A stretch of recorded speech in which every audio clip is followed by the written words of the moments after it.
Hello everyone. आज का lecture number 3 current electricity chapter का।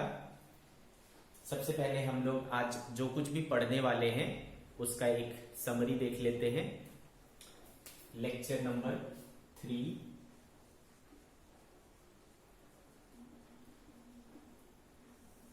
चैप्टर हमारा कौन सा चल रहा है? Current electricity.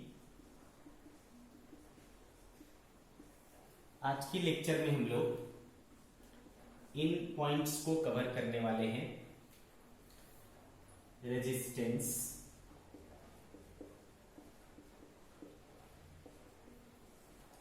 रेजिस्टिविटी,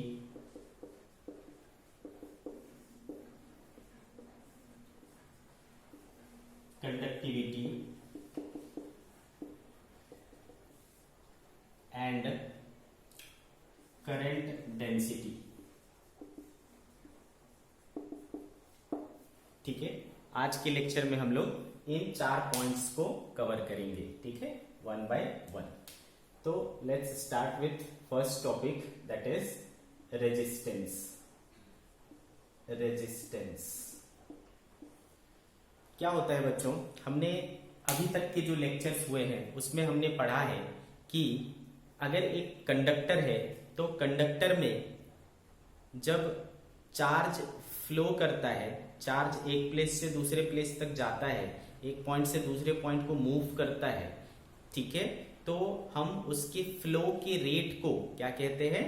करंट कहते हैं। ठीक है, तो कंडक्टर से होकर के करंट फ्लो करता है, लेकिन इस दौरान, है ना, किस दौरान? जब एक कंडक्टर से होकर के करंट पास करता है। करंट का पास करना मतलब क्या है भाई? चार्ज का फ्लो करना।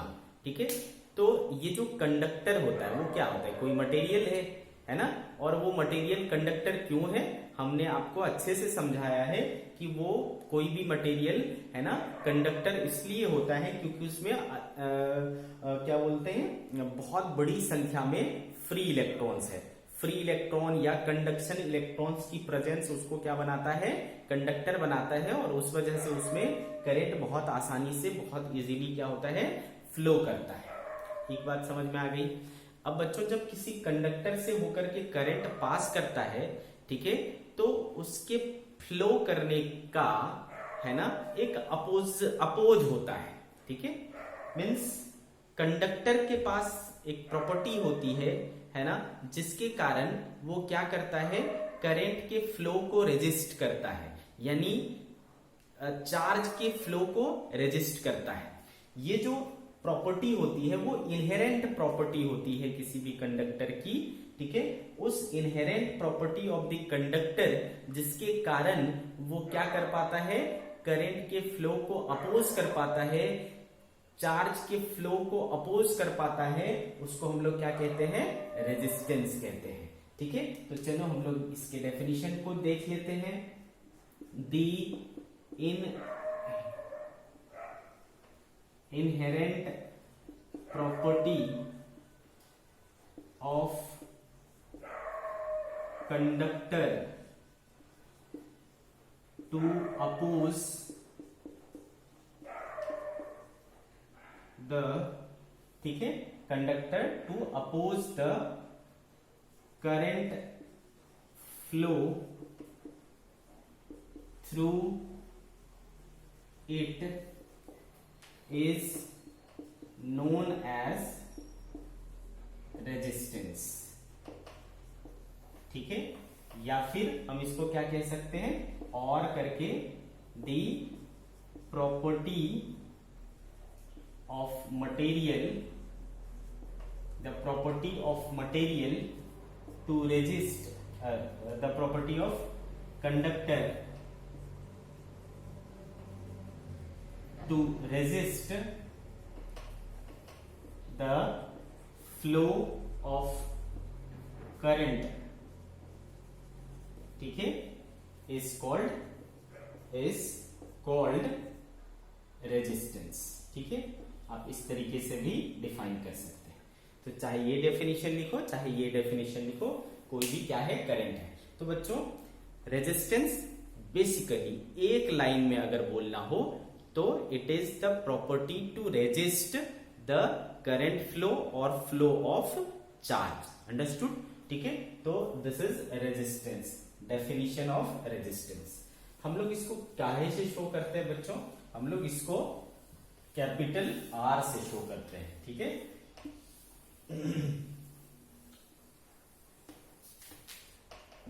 ठीक है, it is denoted by capital R. ठीक है, it is denoted by capital R. इसकी एसआई यूनिट होती है बच्चों, इट्स एसआई यूनिट इज ओम। ठीक है, क्या होता है? ओम होता है, और इसका सिंबल होता है कुछ इस तरीके से। ठीक है, इट्स एसआई यूनिट इज ओम, या फिर है ना इस तरीके से इसका सिंबल होता है। ये एक स्केलर क्वांटिटी है, scalar, it is a scalar quantity. ठीक है, it is a scalar quantity. Understood?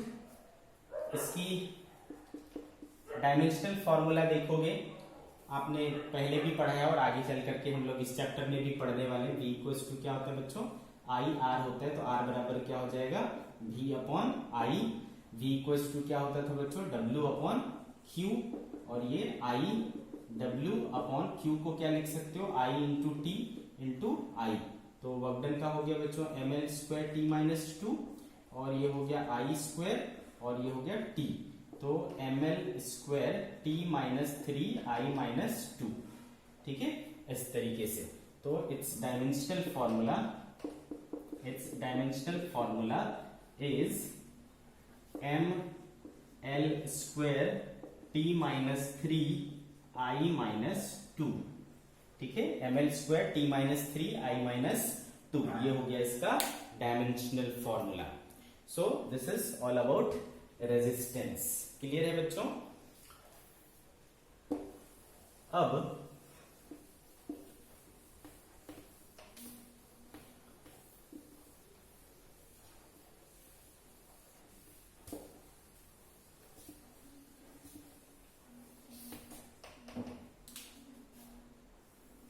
Now हमें ये देखना है कि क्या रेजिस्टेंस, किसी कंडक्टर का जो रेजिस्टेंस होता है वो किन किन फैक्टर्स पर डिपेंड करता है।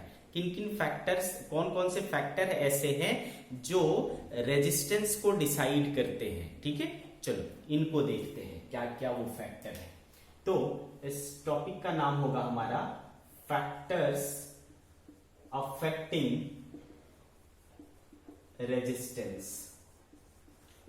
फैक्टर्स अफेक्टिंग रेजिस्टेंस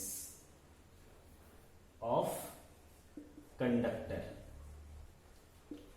ठीक है, factors affecting resistance of conductor, ये हमने क्लास 10th में भी पढ़े हैं, है ना। इन सब चीजों को हमने क्लास 10th में भी पढ़ा है, तो आप एक बार रिकॉल कर सकते हो कि वो क्या क्या फैक्टर्स थे जिन्होंने जो कंडक्टर के रेजिस्टेंस को अफेक्ट करता है। तो 1 मिनट के लिए आप स्क्रीन को पॉज करो और अपने मन में रिकॉल करने की कोशिश करो कि कौन कौन से फैक्टर थे।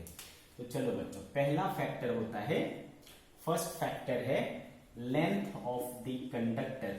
लेंथ ऑफ द कंडक्टर, ये होता है पहला। ठीक है, क्या होता है भाई कि रेजिस्टेंस जो होता है ना, resistance of conductor is directly proportional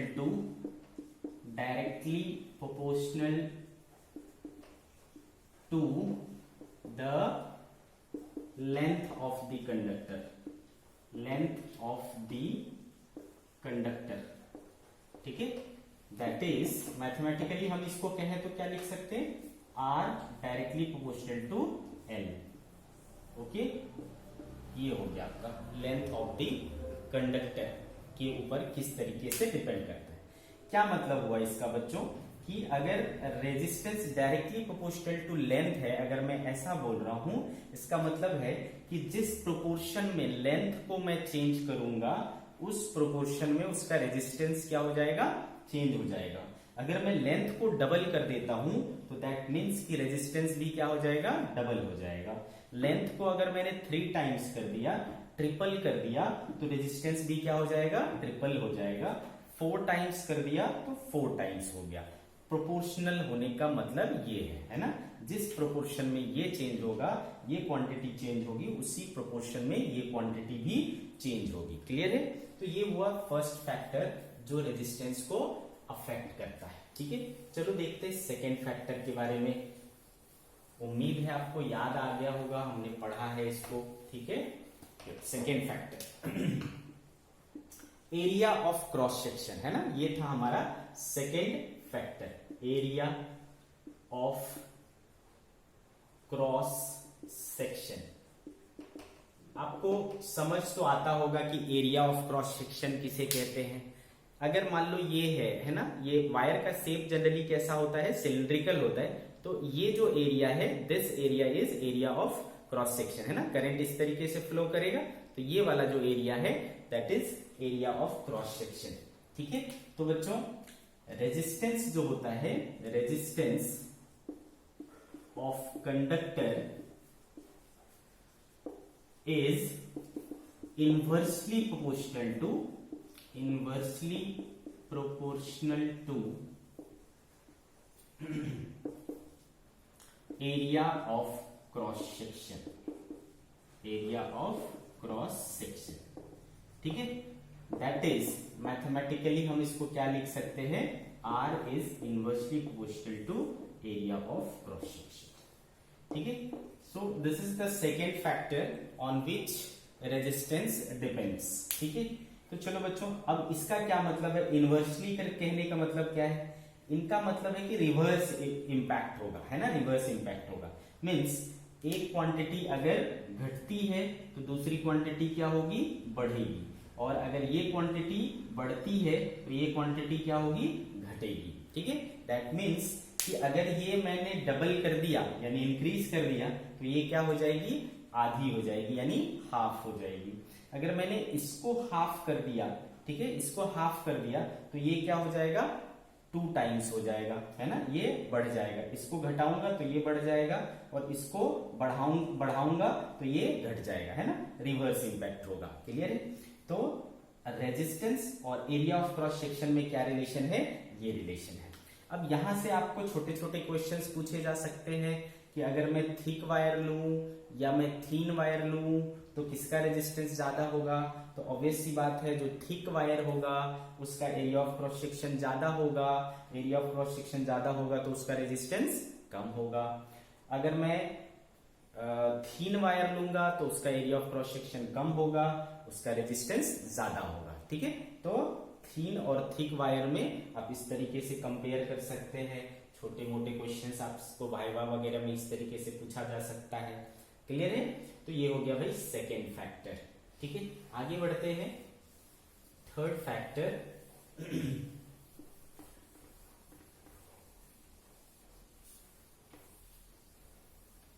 अच्छा, इसके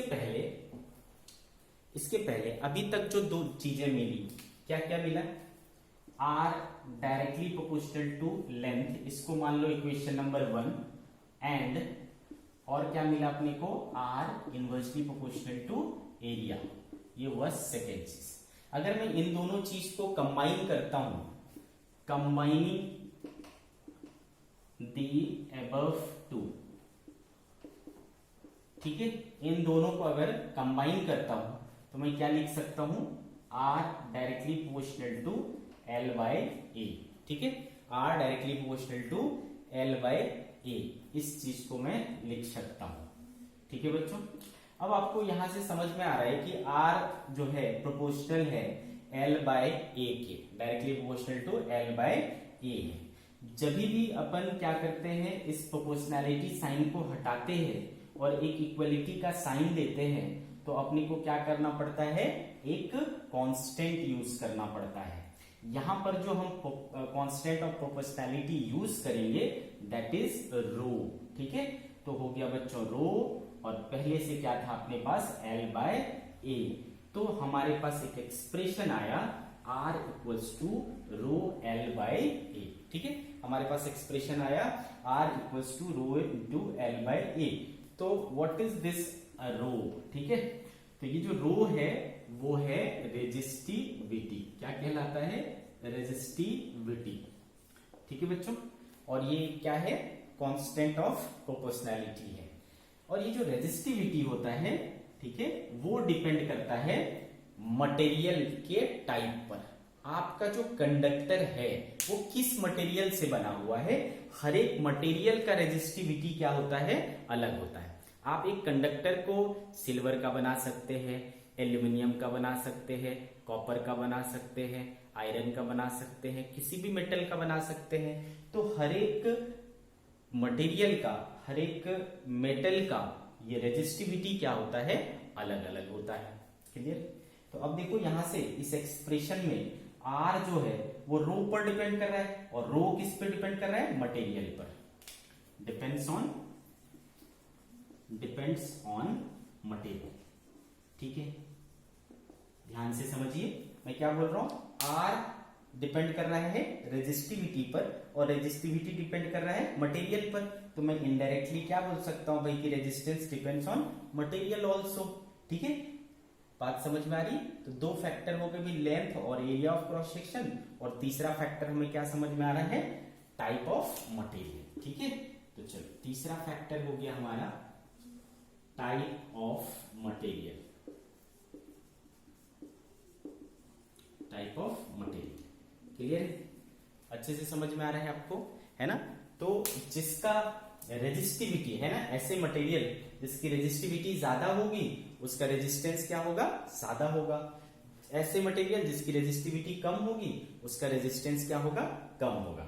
ठीक है, तो हमें समझ में आया कि तीसरा फैक्टर जो है मटेरियल हुआ। तो हम यहां पर लिख सकते हैं कि resistance of conductor depends on type of material used in the conductor.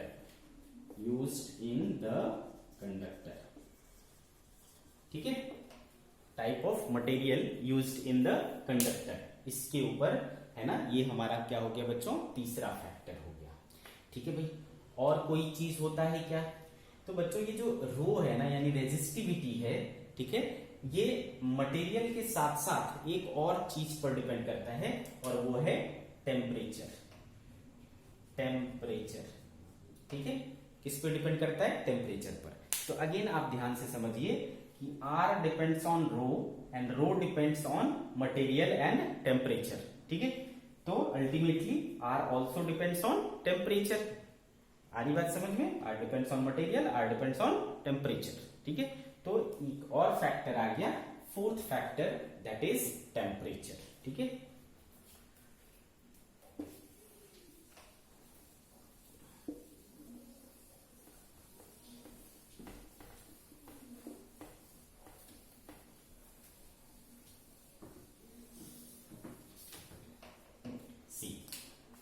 Fourth factor temperature. ठीक है, क्लियर है? तो रेजिस्टेंस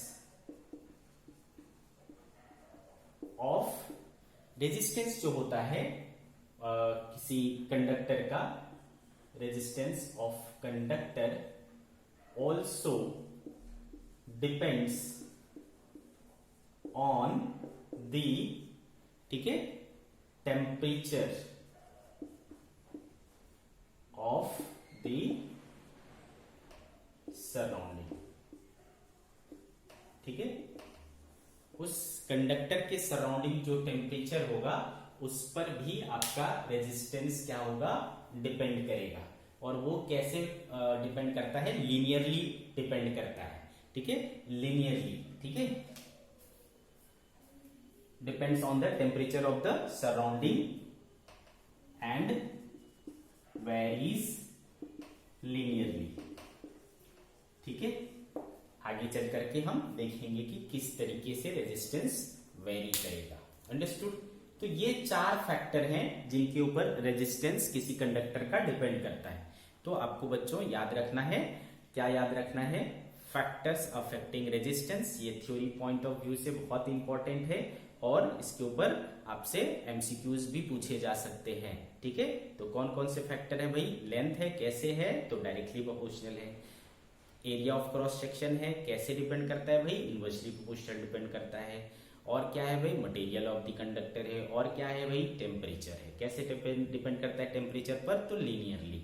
ठीक है, इतनी बातें हमें समझ में आई कि there are 4 factors on which resistance of a conductor depends. ठीक है, चलो, तो यहां तक की बातें हमें समझ में आ गई और हमारे पास एक फॉर्मूला भी आया, एक बहुत इंपॉर्टेंट फॉर्मूला आया, that is R equals to rho into L by A। ठीक है, तो अभी जो हमने रेजिस्टेंस सीखा था, है ना, रेजिस्टेंस सीखा था, क्या सीखा था बच्चों? रेजिस्टेंस, है ना, the property to resist the flow of current और चार्ज। ठीक है, क्या कहते हैं? रेजिस्टेंस कहते हैं। तो वो R आप कैसे निकालेंगे? रो इंटू L बाय A। ठीक है, अब यहां से एक चीज समझो आप कि रो क्या है? रेजिस्टिविटी है और ये किस पे डिपेंड करता है? मटेरियल पर डिपेंड करता है। ठीक है, तो रेजिस्टेंस है ना उस मटेरियल पर डिपेंड किया जिससे वो कंडक्टर बना है। दूसरी चीज क्या हो गया? हमने जो कंडक्टर तैयार किया है उसका लेंथ क्या होगा? और ए क्या है बच्चों? एरिया ऑफ क्रॉस सेक्शन है। तो आप अगर गौर से देखो तो ये सारी चीजें क्या है? ये सारी चीजें कंस्ट्रक्शनल पैरामीटर्स हैं उस कंडक्टर के। हमने कौन सा मटेरियल लिया, हमने उसकी क्या लंबाई ली, हमने उसका क्या एरिया ऑफ क्रॉस सेक्शन लिया, ये सारी चीजें क्या है? कंस्ट्रक्शनल पैरामीटर है। दैट मीन्स कि रेजिस्टेंस जो है वो डिपेंड करता है कंस्ट्रक्शनल पैरामीटर्स पर।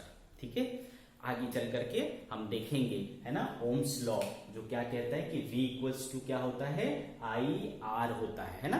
तो यहां से, है ना, हमने क्लास 10th में भी पढ़ा है कि V इक्वल्स टू क्या होता है? IR होता है। तो सर R बराबर क्या होता है? V अपॉन I होता है।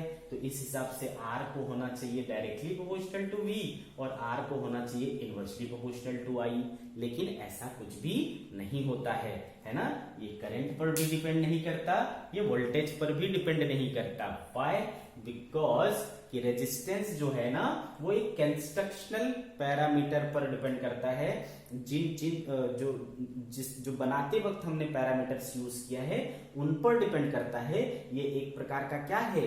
ये एक प्रकार का कांस्टेंट है। रेजिस्टेंस क्या है? एक प्रकार का कांस्टेंट है। रेजिस्टेंस वोल्टेज करंट पर डिपेंड नहीं करता, कंस्ट्रक्शनल पैरामीटर्स पर ही डिपेंड करता है। ठीक है, इसको आगे चल करके मैं नोट करके लिखाऊंगा। ठीक है, फिर यहाँ पर हमने थोड़ी चर्चा की, आगे चल करके और चर्चा करेंगे। ठीक है, तो R equals to rho into L by A। This is very important formula, rho L by A। आपको यहाँ पर लिख लेना है कि किन चीजों का क्या मीनिंग है। रो क्या हो गया बच्चों? रेजिस्टिविटी। L क्या हो गया? लेंथ। और A क्या हो गया बच्चों? Area of cross section. तो अगर हमें ये 3 चीजें पता है तो हम क्या कर सकते हैं? रेजिस्टेंस पता कर सकते हैं। तो आपको इसके ऊपर ढेरों न्यूमेरिकल्स मिल जाएंगे जिसमें आपको ये क्वांटिटीज गिवन होंगी और आपको रेजिस्टेंस पूछा जाएगा, या इन 4 में से कोई भी 3 क्वांटिटी गिवन होगी और आप चौथी क्वांटिटी को क्या कर सकते हो? कैलकुलेट कर सकते हो। क्लियर है? R equals to rho into L by A। अब चलो आगे बढ़ते हैं। सेकेंड टॉपिक हमारा रेजिस्टिविटी।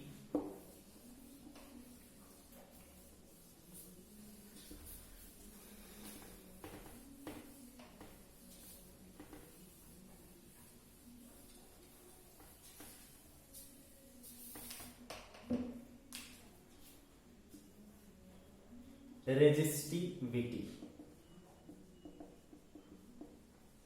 ठीक है बच्चों, इसको हम लोग रो से डिनोट करते हैं। क्लियर है? तो अभी हमने सीखा बच्चों, ध्यान से समझिए, है ना। रेजिस्टिविटी के बारे में हम अभी हमने देखा कि क्योंकि R बराबर क्या होता है बच्चों, रो इंटू एल बाय ए होता है।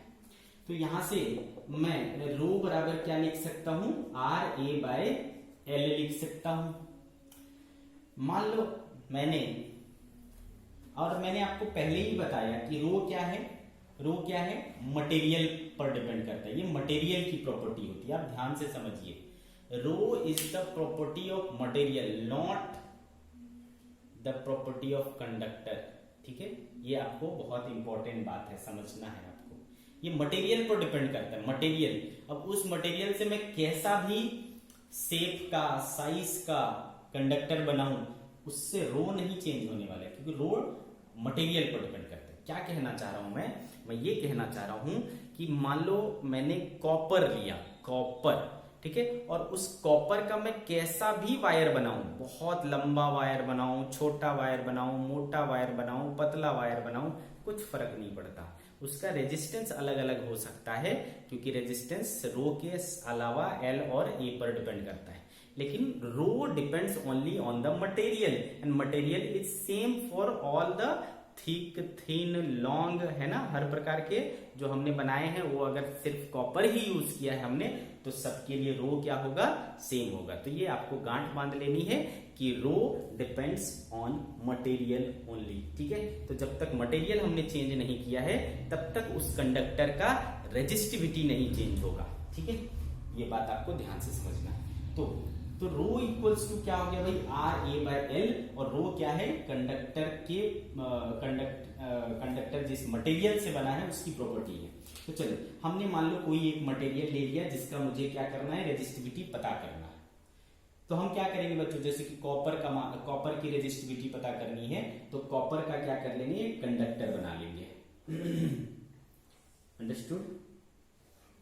हमने क्या किया बच्चों, कॉपर का एक कंडक्टर बना लिया, और उस कंडक्टर का एरिया ऑफ क्रॉस सेक्शन लिया यूनिटी, लंबाई लिया यूनिटी। ठीक है, लंबाई और एरिया ऑफ क्रॉस सेक्शन दोनों क्या ले लिया, यूनिट एंड यूनिट। ठीक है, ऐसा ले लिया। तो बच्चों अगर मैं ऐसा करूंगा तो देखो क्या हो जाएगा, रो बराबर आर, एरिया हमने क्या ले लिया 1, लेंथ भी हमने क्या ले लिया 1 यूनिट, एरिया भी 1 यूनिट, लेंथ भी 1 यूनिट। तो रो देखो किसके बराबर हो गया, रेजिस्टेंस के बराबर हो गया। समझ आ रहा है आपको, रो क्या हो गया, रेजिस्टेंस के बराबर हो गया। किसके resistance, rho is equal to resistance of what, of the conductor, है ना। समझ में आ रहा है, of given material having unit length and unit cross section. समझ में आए। तो एक ऐसे कंडक्टर का, है ना, जिसका लेंथ क्या है, यूनिट है, एरिया ऑफ क्रॉस सेक्शन क्या है, यूनिट है, उसका जो रेजिस्टेंस होगा that is equal to the resistivity. तो हम इसको डिफाइन कर सकते हैं इस वे में कि resistivity of a material is defined as the resistance of the conductor made up of the given material having unit length and unit area of cross section. ठीक है, चलो तो हम इसको डिफाइन कर लेते हैं अच्छे से। It is defined as,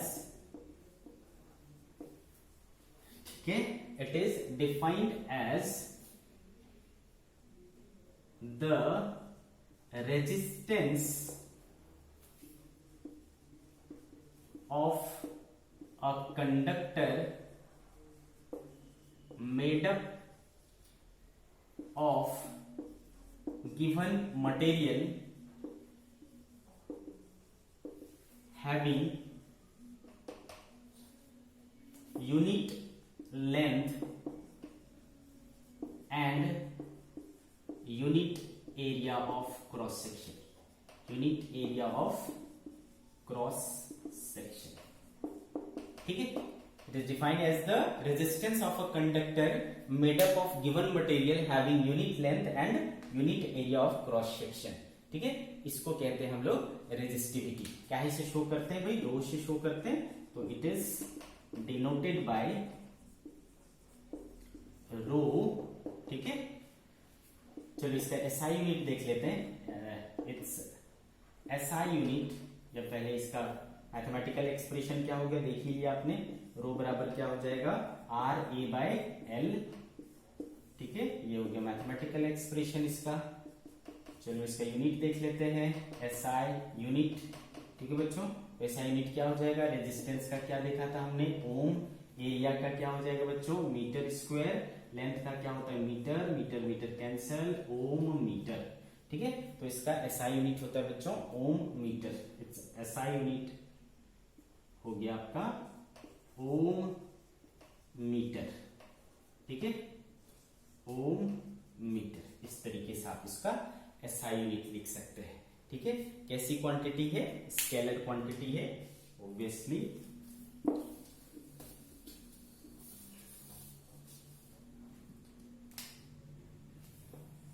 it is a scalar quantity, ठीक है।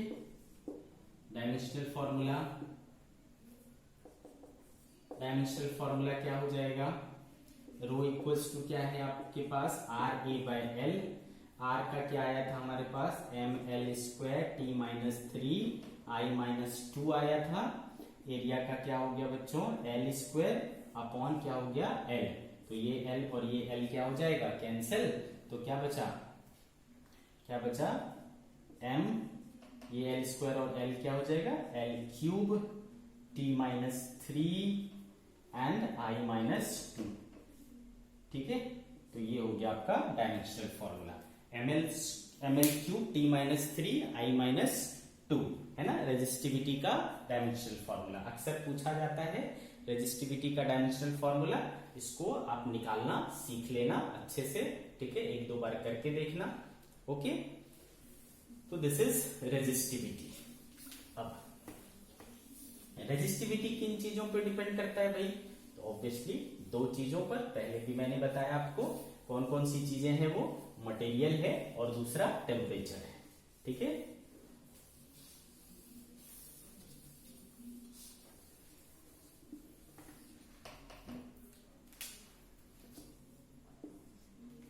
फैक्टर्स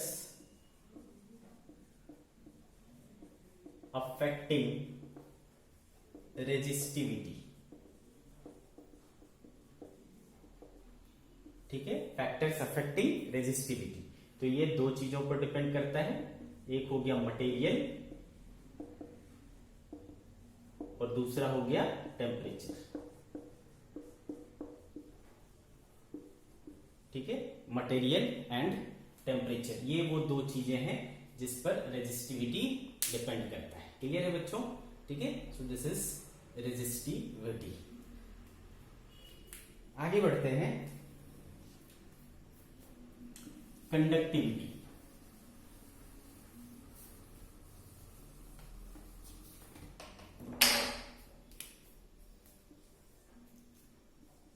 कंडक्टिविटी, ठीक है, इसको हम लोग सिग्मा से शो करते हैं, कंडक्टिविटी, ओके।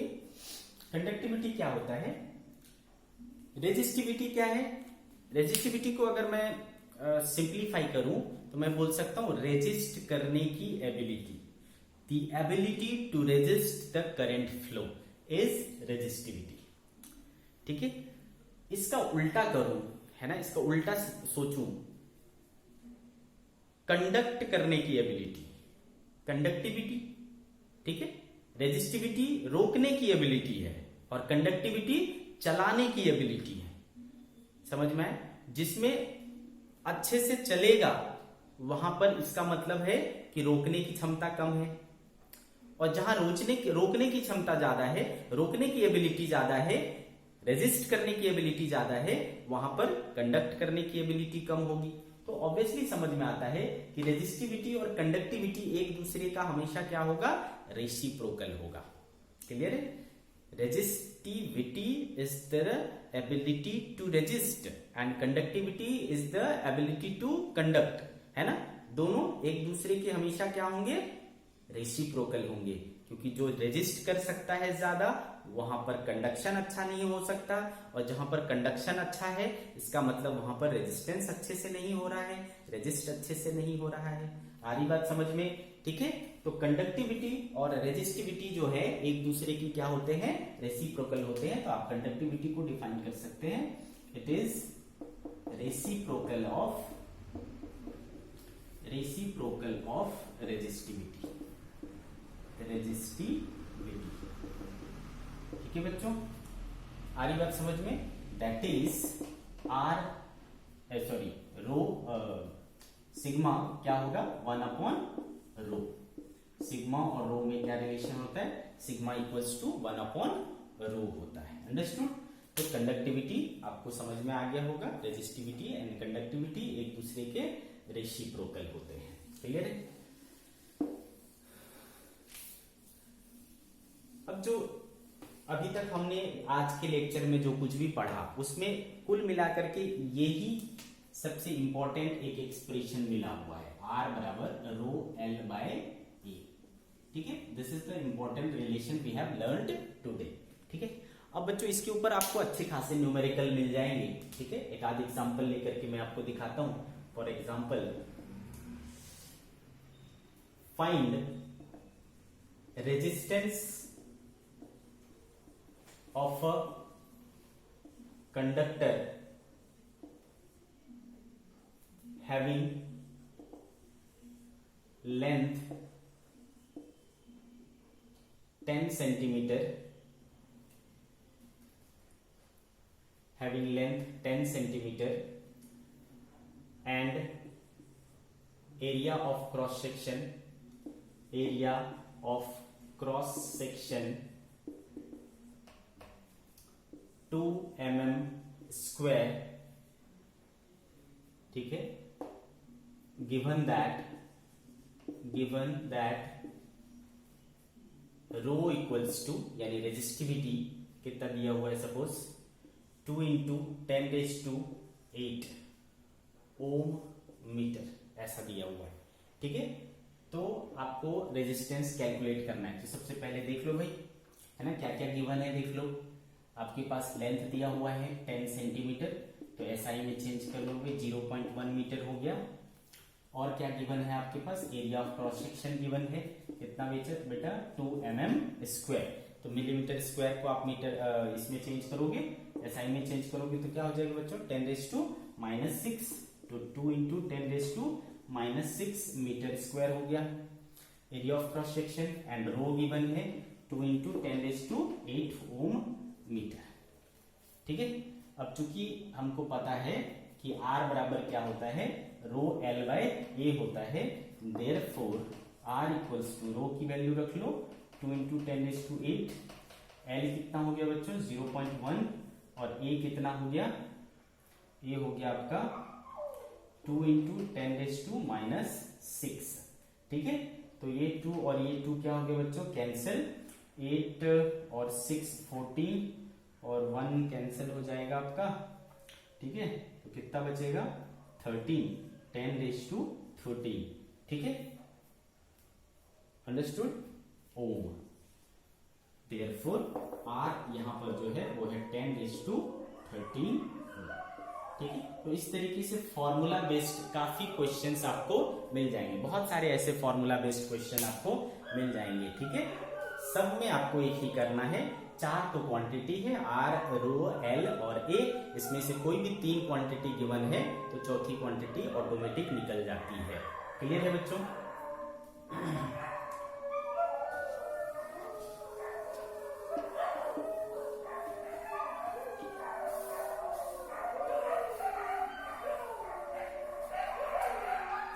नेक्स्ट टॉपिक पर चलते हैं, that is current density. Current density, ठीक है, करंट डेंसिटी। सपोज बच्चों कि ये हमारा कंडक्टर है और ये आपका क्या हो गया, एरिया ऑफ क्रॉस सेक्शन हो गया।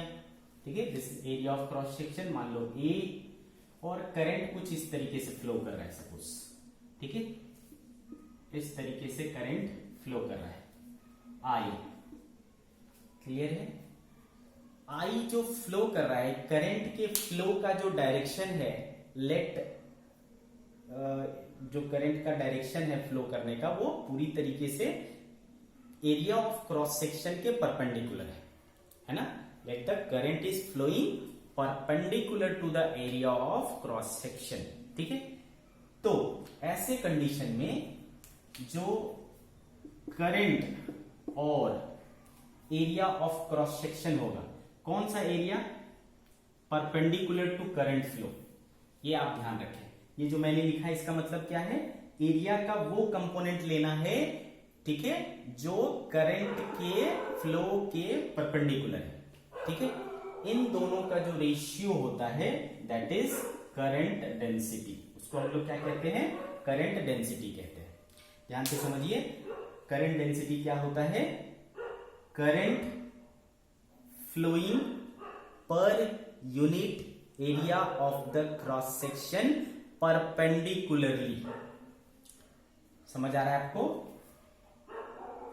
जे करंट डेंसिटी है ना, is defined as the current flowing per unit area of cross section perpendicularly, ठीक है।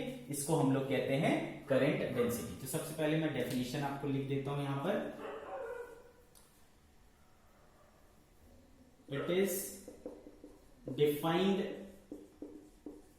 As the current flowing per unit area of cross section perpendicularly, ठीक है। इसको हम लोग कहते हैं करंट डेंसिटी। काहे से शो करते हैं इसको, it is denoted by J, ठीक है बच्चों। अब देखो, हमने पढ़ा था कि करंट क्या होता है, स्केलर क्वांटिटी होता है, करंट वेक्टर नहीं होता। क्यों, क्योंकि वो वेक्टर लॉ ऑफ एडिशन को फॉलो नहीं करता। बट ये जो करंट डेंसिटी है ना, वो एक वेक्टर क्वांटिटी है, ठीक है। ये बहुत इंपॉर्टेंट बात है, इसको आपको हमेशा याद रहना चाहिए। करंट डेंसिटी क्या है, एक वेक्टर क्वांटिटी है, ठीक है। It is a vector quantity, understood, it is a vector quantity. तो अगर वेक्टर क्वांटिटी है तो ऑब्वियसली उसके पास दो चीजें होगा, मैग्नीट्यूड होगा और डायरेक्शन होगा। तो मैग्नीट्यूड कैसे निकालेंगे भाई, तो मैग्नीट्यूड इज दिस, है ना, J equals to I upon A। इससे हमें क्या मिल जाएगा, मैग्नीट्यूड मिल जाएगा। डायरेक्शन कौन सा होगा, direction is the direction of current flow. Current flow के डायरेक्शन को ही किसका डायरेक्शन बोलेंगे, करंट डेंसिटी का डायरेक्शन बोलेंगे, ठीक है। Direction of current flow is the direction of current density। आई बात समझ में, ठीक है। यही होता है इसका डायरेक्शन करंट डेंसिटी का, अंडरस्टूड। चलो,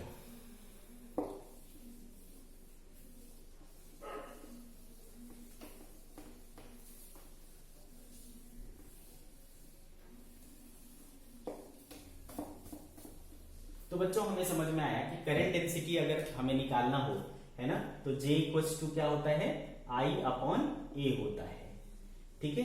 अगर मुझे एवरेज करंट डेंसिटी निकालना हो, ठीक है, टाइप ऑफ करंट डेंसिटी,